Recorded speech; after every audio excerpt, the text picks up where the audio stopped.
Hamster compete ഒരു തട്ടിപ്പ് ഗെയിമാണോ? ഇതിന് ഓണേഴ്സ് എല്ലാം അനോണിമസ് ആയ കാരണം തന്നെ ഇതൊരു സ്കാം ആണോ? ഇതിനൊക്കെ മുന്നേ നിങ്ങൾ അറിഞ്ഞിരിക്കേണ്ട ഒന്നാണ് എയർ ഡ്രോപ്പ്. കാരണം നിങ്ങളെല്ലാവരും ഇപ്പോൾ എയർ ഡ്രോപ്പ് വാലിഡേറ്റ് ലിങ്ക് ഇത് വെച്ചിട്ടൊക്കെ ഉണ്ടാവും.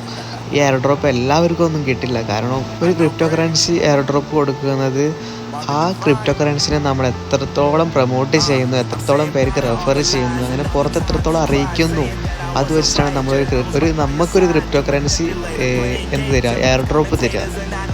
അപ്പോൾ നിങ്ങൾ വിചാരിക്കുന്നുണ്ടോ ഞാൻ എൻ്റെ ഫ്രണ്ട്സിനൊക്കെ റെഫർ ചെയ്തിട്ടുണ്ട് അപ്പോൾ എനിക്ക് എയർ ഡ്രോപ്പ് കിട്ടുമെന്നൊക്കെ. മീൻസ് ഞാൻ എൻ്റെ കാര്യമല്ല കേട്ടോ, നിങ്ങളുടെ കാര്യം പറഞ്ഞത്, നിങ്ങളങ്ങനെ വിചാരിക്കുമെന്ന്. അപ്പോൾ നിങ്ങളെപ്പോലെ വിചാരിക്കുന്ന ആൾക്കാരുടെ എണ്ണം ഇപ്പോൾ എത്രയെന്ന് അറിയോ നിങ്ങൾക്ക്? 150 മില്യൺ ആൾക്കാരാണ് ഇപ്പോൾ ഈ ഗെയിം കളിച്ചിരിക്കുന്നത്, ഗെയിം കയറ്റി കളിക്കുന്നത്. ഈ 150 മില്യൺ എന്ന് പറഞ്ഞാൽ ഏകദേശം 1275 കോടി ആൾക്കാർ. ഈ 1275 കോടി ആൾക്കാർക്ക് ₹1 വെച്ച് കൊടുത്താൽ പോലും എന്ത് ചെയ്യണം, ഹാംസ്റ്റർ കോമ്പറ്റിൻ്റെ ആൾക്കാർ 1275 കോടി രൂപ ഓരോരുത്തർക്കും ₹1 വെച്ച് കൊടുത്താൽ പോലും കയ്യിൽ നിന്ന് ചിലവാണ്.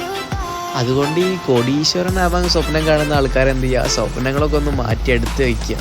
കാരണം നിങ്ങൾക്ക് 1000-10,000 ഈ ഗെയിമിൽ നിന്നുള്ള കിട്ടാനുള്ള ചാൻസ് വളരെ കുറവാണ്. $1 വെച്ച് നിങ്ങൾക്ക് തന്നാൽ പോലും അവർക്ക് ഏകദേശം എത്രയോ 10,083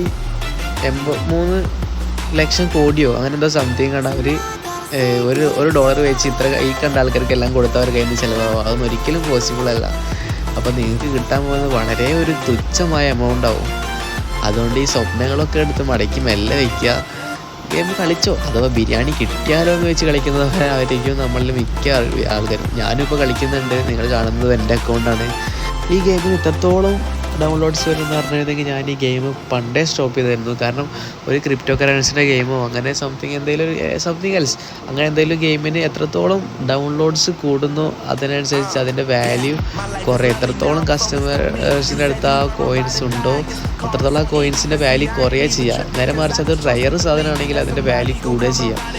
ബിക്കോസ് നമുക്ക് കിട്ടാൻ പോകുന്ന എമൗണ്ടും അതുപോലെ തന്നെ നമുക്ക് കുറയും, ഒരുപാട് കുറയും. എത്രത്തോളം പ്ലേയേഴ്സ് കുറയുന്നു അതിനനുസരിച്ച് നമുക്ക് കിട്ടാൻ പോകുന്ന എമൗണ്ട് ഭയങ്കര കൂടുതലായിരിക്കും. പിന്നെയുള്ള കാലങ്ങളിൽ അതിൻ്റെ വാല്യൂ കൂടാനും ചാൻസ് ഉണ്ടായിരുന്നു. പക്ഷേ ഇപ്പോൾ ഇതിന് ഇത്രത്തോളം ഡൗൺലോഡ്സും ഇതിൻ്റെ ഈ മൈൻഡ് ചെയ്യുന്ന ആൾക്കാരുടെ എണ്ണം കൂടുതലായ കാരണം കോയിൻ്റെ വാല്യൂ അത്യാവശ്യം കുറവായിരിക്കും, നമുക്ക് കിട്ടാൻ പോകുന്ന എമൗണ്ടും കുറവായിരിക്കും. അതുകൊണ്ട് നിങ്ങൾ വിലപ്പെട്ട സമയമൊന്നും ഇതിൽ ഇൻവെസ്റ്റ് ചെയ്യേണ്ടതെന്നാണ് എൻ്റെ അഭിപ്രായം. വെറുതെ ഇരിക്കുന്ന ടൈമോ അതോ ഒരു പണിയില്ല, നിങ്ങൾ ആ ടൈം വെറും വേസ്റ്റ് ടൈമിൽ മാത്രമേ ഗെയിമിലൊന്ന് കളിക്കുക. അതും എപ്പോഴും കുത്തിയിരുന്ന ടൈം കളയണമെന്നില്ല. ജസ്റ്റ് ഒന്ന് പ്രോഫിറ്റ് പെർ ഹവർ ഒന്ന് കൂട്ടി വയ്ക്കുക. പിന്നെ നിങ്ങൾ ഈ അമർത്തിക്കൊണ്ടിരിക്കേണ്ട ആവശ്യമില്ല, അതിന്ന് കോയിൻ കിട്ടിക്കോളും. അഥവാ ബിരിയാണി കിട്ടിയാലോ ആ ഒരു മൈൻഡ് സെറ്റിൽ കളിച്ചാൽ മതി. അല്ലാതെ കിട്ടുമെന്ന് ഉറപ്പിച്ച് കളിക്കൊന്നും വേണ്ട, വല്ലാതെ സ്വപ്നവും കാണണ്ട. ഇതൊന്നും കിട്ടുമെന്നില്ല. ഞാൻ എൻ്റെ ഒരു അഭിപ്രായം പറഞ്ഞതെന്നുള്ളൂ. നിങ്ങളുടെ അഭിപ്രായം നിങ്ങൾ കമൻ്റ് ഇടുക. ആൾക്കാരുണ്ടാടാവോ ഈ 200 സംതിങ് സബ്സ്ക്രൈബറുള്ള ചാനൽ ആര് കമൻ്റ് ഇടാനാ? ആരെങ്കിലും പുതുതായിട്ടൊക്കെ കാണുന്നുണ്ടെങ്കിൽ സബ്സ്ക്രൈബ് സപ്പോർട്ട് ചെയ്യുക ഗൈസ്. അപ്പോൾ എന്താ, പബ്ജി കളിക്കുന്നവർ ഇതേപോലെ വീഡിയോ ഇഷ്ടപ്പെടുന്നവരൊക്കെ ചാനൽ സബ്സ്ക്രൈബ് ചെയ്ത് കൂടെ കൂടിക്കോ. ഇനി മേ ബി ചാനൽ ഞാൻ ആക്റ്റീവായി തുടങ്ങും. അപ്പോൾ എല്ലാവരും സപ്പോർട്ട് ചെയ്യുക ഗൈസ്.